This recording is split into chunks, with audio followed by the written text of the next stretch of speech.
Hello everyone, you're watching Fit Food Flavors और मैं हूँ डाइटिशियन मंजू मलिक।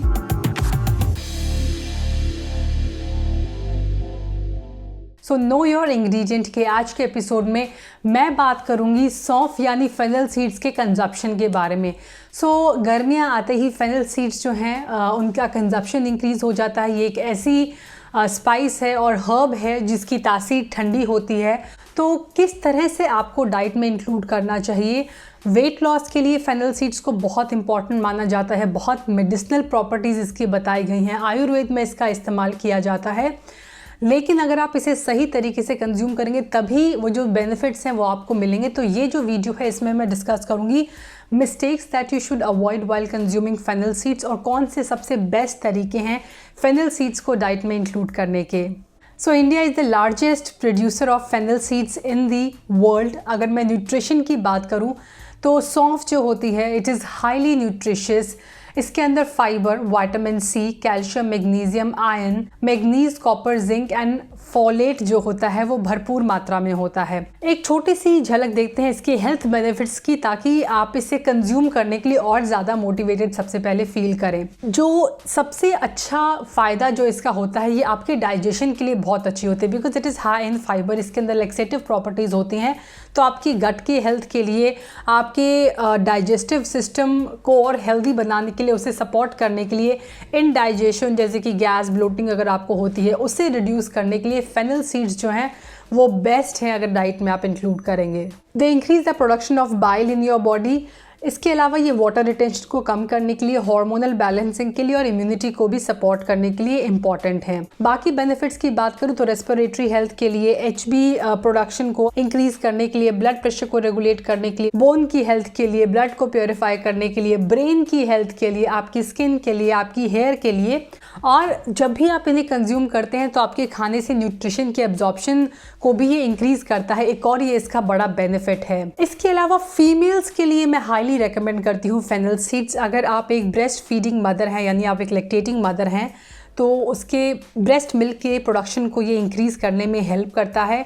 इसके अलावा फीमेल्स के हार्मोनल बैलेंस के लिए फेनल सीड्स बहुत इंपॉर्टेंट रोल प्ले कर सकते हैं। मेंस्ट्रुअल साइकिल को रेगुलेट करने के लिए, क्रैम्प्स अगर आपको होती है, फर्टिलिटी को बूस्ट करता है ये, और वर्जाइनल हेल्थ के लिए भी काफ़ी इंपॉर्टेंट है। ये अगर आपको अच्छी नींद नहीं आती है उसे भी प्रमोट करता है, सेक्सुअल ड्राइव को प्रमोट करता है, डायरिया से बचाता है और सन बर्न्स को भी ट्रीट करने में इंपॉर्टेंट है, एलर्जीज को भी रिड्यूस करता है। अगर इसकी आयुर्वेदिक प्रॉपर्टी की बात करूँ तो जैसे मैंने कहा इसका टेस्ट स्वीट होता है, कूलिंग प्रॉपर्टी होती है, थोड़ा सा एस्ट्रेंजेंट इसका पेंजेंट सा आफ्टर इफेक्ट होता है। इसके अलावा ये तीनों ही दोषों को काम करने में, बैलेंस करने में हेल्प करता है। तो वात, पित्त, कफ तीनों के लिए ही सौंफ जो है वो बेनिफिशियल है। नाउ अब बात करते हैं कि क्या लोग मिस्टेक करते हैं जब वो सौंफ को कंज्यूम करते हैं जिसकी वजह से उनको उसका फ़ायदा नहीं होता है, चाहे वो वेट लॉस में हो, मेटाबॉलिज्म को बूस्ट करने में हो, डाइजेशन को बूस्ट करने में हो। तो हर सीड के अंदर फाइटिक एसिड एग्जिस्ट करता है। फाइटिक एसिड जो होता है एक एंटी न्यूट्रिएंट्स की कैटेगरी में आता है।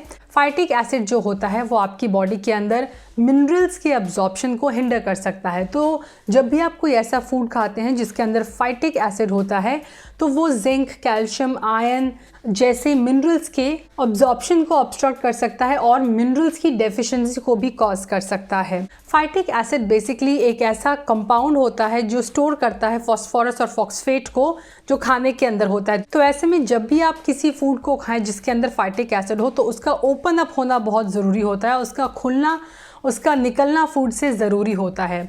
ऐसे में रॉ फूड अगर आप खाएंगे तो फाइटिक एसिड जो है वो उसका ख़त्म नहीं होगा। और दूसरी जो चीज़ है कि जो भी फूड फाइबर में हाई होते हैं जब आप उन्हें कंज्यूम करते हैं तो आपकी बॉडी के अंदर अलग अलग फाइबर को कंज्यूम करने का, प्रोसेस करने का तरीका होता है। लेकिन you can take certain steps कि फाइबर इजीली आपकी बॉडी के अंदर अवेलेबल हो और उसका डाइजेशन भी आपकी बॉडी पर ईजी हो। तो ऐसे में 3-4 स्टेप्स हैं जो आप ले सकते हैं फाइटिक एसिड को कम करने के लिए और फाइबर को ओपन अप करने के लिए। Number 1, soaking. तो जब भी आप सीड्स को, होल ग्रेन्स को सोक करते हैं तो उनके अंदर फाइटिक एसिड काफ़ी मात्रा में कम हो जाता है। तो soaking is one of the most effective way of consuming fennel seeds. आप ओवरनाइट सोक कर सकते हैं उसे। अगर आप डिटॉक्स वाटर में डाल रहे हैं इसे, तो आप एटलीस्ट 1 घंटे तक भी इसे सोक करके रख सकते हैं and then you can consume it. Number 2 जो मेथड है of destroying phytic acid is sprouting. Yes, आप फेनल सीड्स को भी स्प्राउट कर सकते हैं, लेकिन it takes longer than whole grains. अगर आप फेनल को स्प्राउट करोगे, मेथड सेम होगा, लेकिन स्प्राउटिंग में it will take up to 3 to 5 days। Sprouting ना सिर्फ उसके फाइटिक एसिड को कम करेगा और फाइबर के कंटेंट को अवेलेबल करेगा और ज़्यादा बेहतर बनाएगा, बल्कि स्प्राउटिंग करने से जो इसके अंदर न्यूट्रिएंट्स हैं वो ज़्यादा बढ़ जाएंगे। फिर चाहे वो आयरन हो, इसके अंदर कैल्शियम मैंने बताया, इसके अंदर और भी जो न्यूट्रिएंट्स हैं, मैग्नीज है, वो सब इंक्रीज हो जाएगा बिकॉज उसके अंदर लाइफ वापस आ जाती है, इट बिकम्स अलाइव। नेक्स्ट जो चीज़ है, आप इसे हीट कर सकते हैं। अगर आप स्लाइटली रोस्ट करेंगे फेनल सीड्स को on very low heat for a very less time, तब भी फाइटिक एसिड और फाइबर के ओपन अप होने के चांसेस काफ़ी इंक्रीज़ हो जाएंगे। Next is fermentation. तो जब भी हम फर्मेंटेशन का कोई प्रोसेस कर रहे हैं, जैसे कि हम कांची बना रहे हैं, हम कवास बना रहे हैं, या फिर हम बटर मिल्क बना रहे हैं, तो जिन फूड्स में फर्मेंटेशन होता है, अगर आप उसके साथ इसे कंज्यूम करेंगे तो वो भी आपके लिए काफ़ी अच्छा रहेगा। अगर मैं ब्रीफ में बताऊं तो इन्फ्यूज़ वाटर या सोक किए हुए फेनल सीड्स आपके लिए काफ़ी अच्छे रहेंगे। आप इन्हें स्लाइटली ड्राई रोस्ट कर सकते हैं और पोस्ट मील इसे कंज्यूम कर सकते हैं विद लिटिल जैगरी और विद मिश्री। आप फेनल सीड्स की टी बना सकते हैं। आप इन्हें ड्राई रोस्ट करके इनके लड्डू भी बना सकते हैं। तो एक पोस्ट डाइजेस्टिव लड्डू की रेसिपी मैं आपके साथ शेयर करूंगी। आप 1 कप कोकोनट लीजिए, आप फ्रेश ले सकते हैं, ड्राई भी ले सकते हैं। आप 3 से 4 टेबलस्पून सौंफ लीजिए, थोड़ा सा, बहुत थोड़ा सा, 1 चम्मच के आसपास सौंठ लीजिए। आप उसे आधा चम्मच भी कर सकते हैं जब आगे गर्मियाँ बढ़ेंगी। और जैगरी, इतनी जैगरी कि ये सारी चीज़ें उसके अंदर अच्छी तरह मिक्स हो जाएं। आप जैगरी के बदले सॉफ्ट डेट्स का भी इस्तेमाल कर सकते हैं।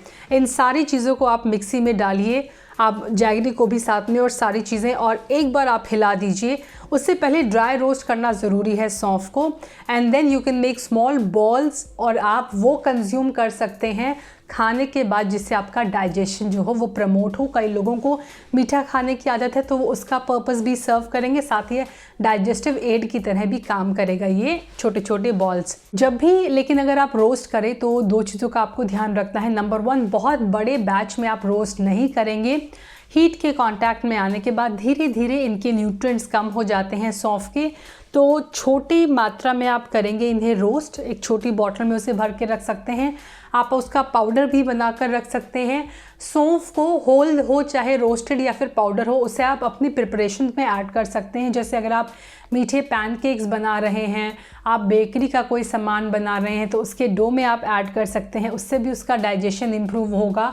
और अगर आप कई सब्जियों के अंदर भी डालते हैं, जैसे कि जब कच्चे आम की सब्ज़ी बनती है उसके अंदर फेनल सीड्स पड़ते हैं। आप इन जनरल कोई ऐसी ग्रेवी बना रहे हैं जिसके अंदर आप डालना चाहते हैं, तो आप डाल सकते हैं इसे। आप एक डाइजेस्टिव मिक्स भी बनाकर रख सकते हैं माउथ फ्रेशनर की तरह, जिसके अंदर आप कार्डमम यानी इलायची, थोड़ा सा नटमेग, फेनल सीड्स और मिश्री को ऐड करके इसका पाउडर बना सकते हैं और आप उस पाउडर को कंज्यूम कर सकते हैं। मेक श्योर कि आप इसे रोस्ट करने के बाद या पाउडर बनाने के बाद एक एयरटाइट कंटेनर के अंदर स्टोर करें। How to buy best fennel seeds, ताकि आपको ये सारे फायदे मिलें। फेनल सीड्स अगर आप मार्केट में देखेंगे तो कई फेनल सीड्स जो आते हैं उनका कलर थोड़ा ब्राउनिश हो जाता है, वो ओल्ड होते हैं। जो फ्रेश और अच्छे फेनल सीड्स होते हैं वो जो होते हैं वो ग्रीन, डार्क ग्रीन कलर के होते हैं। ऑल्सो एक बड़ी सौंफ आती है, एक छोटी सौंफ आती है जो आपके डाइजेशन के लिए ज़्यादा अच्छी होती है, वो छोटी वाली सौंफ होती है, तो आप उसे इंक्लूड कर सकते हैं। बड़ी वाली जो सौंफ होती है वो ज़्यादातर तड़के के अंदर या बाकी पिकल के प्रिपरेशन के अंदर या बाकी चीज़ों के अंदर इस्तेमाल की जाती है, तो छोटी वाली सौंफ जो है वो आपके लिए ज़्यादा अच्छी रहेगी और जितने हरे रंग की होगी, ऑर्गेनिक होगी, क्योंकि क्या पता कि अगर ऑर्गेनिक नहीं है तो उसके ऊपर कलर ऐड कर दिया हो या उसके कलर को मेंटेन करने के लिए प्रिजर्वेटिव उसके अंदर ऐड किए हैं। इसे परचेज करने के बाद आप इसे सन से भी दूर रखें। सन के कांटेक्ट में आने से भी इसके न्यूट्रिएंट्स कम हो जाते हैं, इसका कलर फेड हो जाता है। आमतौर पर फेनल की जो शेल्फ लाइफ होती है वो 6 मंथ की होती है। कुछ इंपॉर्टेंट पॉइंट्स मैं आपसे डिस्कस करना चाहूँगी। Always consume fennel seeds in moderation. They are good for your digestion, they boost your metabolism, they good for weight loss, but that doesn't mean कि आप बहुत ज़्यादा क्वांटिटी में इसे कंज्यूम करने लग जाएं। अगर आप बर्थ कंट्रोल पिल पे हैं तो उनके साथ ये इंटरफेयर कर सकते हैं। ये एंटीबायोटिक्स के साथ भी इंटरफेयर कर सकता है। जिन लोगों को किडनी की डिजीज़ है वो भी डॉक्टर से कंसल्ट करके इसे शुरू करें। Be careful of the allergies as well also. कुछ समय पहले मैंने बहुत सारे वीडियोस देखे थे जहां पर बोल रहे थे कि फेनल सीड्स ब्रेस्ट एनलार्जमेंट में हेल्प कर सकते हैं, तो ऐसा कोई साइंटिफिक प्रूव नहीं है। सो आई होप आपके लिए ये वीडियो यूजफुल रहेगा। Do let me know in the comment section कि आप कौन सा नेक्स्ट इंग्रेडिएंट चाहते हैं जो मैं इस सीरीज़ में डिस्कस करूँ आपसे। Thanks for watching. Stay healthy, stay fit, stay active, and I'll be back very soon. Until next time, you take care. Bye bye.